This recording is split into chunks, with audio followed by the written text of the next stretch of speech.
અમરેલીથી સમાચાર કે જ્યાં અરબી સમુદ્રમાં લાપતા ખલાસીઓની શોધખોળ ચાલુ છે। ભારે તોફાન અને હાઈટાઇડ વચ્ચે કોસ્ટગાર્ડનું રેસ્ક્યુ ઓપરેશન ચાલી રહ્યું છે। પીપાવા પોર્ટથી 20 નોટિકલ માઇલ સમુદ્રમાં કોસ્ટગાર્ડનું આ સર્ચ ઓપરેશન ચાલી રહ્યું છે। દરિયાના રૌદ્ર સ્વરૂપનો આ વિડીયો આવ્યો છે સામે કે જ્યાં લાપતા ખલાસીઓને શોધવામાં ખરાબ વાતાવરણને કારણે અડચણોનો સામનો કરવો પડી રહ્યો છે।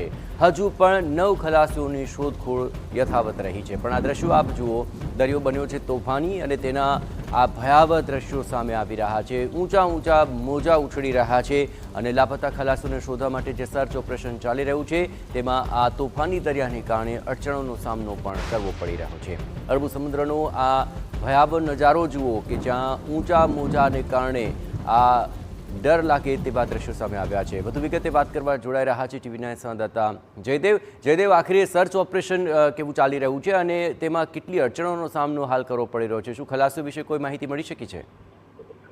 બિલકુલ જે રીતે દ્રશ્યમાં જોઈ શકાય છે, જે પ્રકારે ઇન્ડિયન કોસ્ટગાર્ડ જે ઓપરેશન છે તે સતત યથાવત છે। 20 નોટિકલ માઇલ દૂર સમુદ્રમાં જે એક સર્ચ ઓપરેશન ચાલી રહ્યું છે તેના દ્રશ્યો છે તે સામે આવ્યો છે, વિડીયો સામે આવ્યો છે। રુદ્ર સ્વરૂપનો વિડીયો છે તે સામે આવ્યો છે। વિપરીત પરિસ્થિતિમાં પીપાવ કોસ્ટગાર્ડ છે તેમનું જહાજ છે તે શોધખોળ કરી છે। જે ઘટના બની છે જ્યાં બોટો ડૂબી છે 20 નોટિકલ માઇલ દૂર, ત્યાં પરિવાર ઇન્ડિયન કોસ્ટગાર્ડની જે ટીમ છે, જહાજ છે તે જવાનો સાથે પહોંચ્યું છે। પરંતુ જે રીતે અંદર વરસાદી માહોલ અને તોફાની સ્વરૂપના કારણે ખૂબ કોસ્ટગાર્ડને પણ મુશ્કેલી પડી છે। તેમની સામે જે મોજા ઉછળી રહ્યા છે, જે રીતે જહાજ સાથે જે દરિયામાં જે મોજા ઉછળી રહ્યા છે તે ખૂબ ભયાનક દ્રશ્યો સામે આવ્યું છે અને આ વચ્ચે તે શોધખોળ કરી રહ્યા છે। પરંતુ 9 ખલાસીઓ છે તેની કોઈ હજુ બહાર મળી નથી। જે રીતે 2 દિવસ પહેલા 2 મૃતદેહો કોસ્ટગાર્ડને મળ્યા હતા, ત્યારબાદ વધુ ખલાસીઓ છે તેમની શોધખોળ છે તે હાથ ધરવામાં આવી છે। પરંતુ અંદર જે રીતે કોસ્ટગાર્ડ પાસેથી જે માહિતી મળી છે તે પ્રમાણે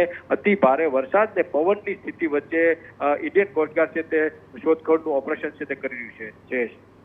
આભાર જયદેવ, તમામ ગતિવિધિઓ પર આપ નજર રાખતા રહેજો। તો 20 નોટિકલ માઇલ સમુદ્રમાં અહીં કોસ્ટગાર્ડનું સર્ચ ઓપરેશન ચાલી રહ્યું છે। ખલાસીઓને શોધવા માટે હજુ પણ સર્ચ ચાલુ છે।